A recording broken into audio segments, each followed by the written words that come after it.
સૌરાષ્ટ્ર એ પાણીની કિલ્લતથી બહુ સારી રીતે વાકેફ છે. માનનીય પ્રધાનમંત્રી શ્રી નરેન્દ્ર મોદી સાહેબે આખા દેશમાં એટલા જ માટે જલ સંચય જન ભાગીદારીથી જન આંદોલનની જ્યારે વાત કરી ત્યારે સૌરાષ્ટ્રમાં ગીર ગંગા ટ્રસ્ટ રાજકોટમાં એમણે જે કામ શરૂ કર્યું હતું એને પ્રોત્સાહિત કરવા માટે એમના કામ જોઈને રાજ્ય સરકારમાંથી પણ મુખ્યમંત્રી શ્રી ભૂપેન્દ્રભાઈ પટેલ અને નાણામંત્રી શ્રી કનુભાઈ દેસાઈ એમની સાથે પણ ચર્ચા કરીને લગભગ 11 હિટાચી એટલે 15 કરોડ રૂપિયાનું ફંડ એમને CSRમાંથી મળ્યું. એના કારણે વધુ સારી રીતે કામ કરી શકે.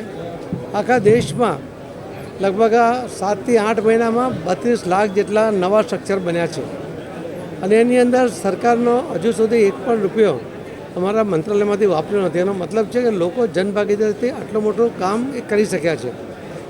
33 રાજ્યો અને 506 જિલ્લાઓમાં આ કામ થયું છે. માનનીય પ્રધાનમંત્રી મોદી સાહેબની હાકલ અને એ હાકલને જે રીતે લોકોએ ઝીલી લીધું છે એના કારણે આટલું મોટું કામ થયું છે.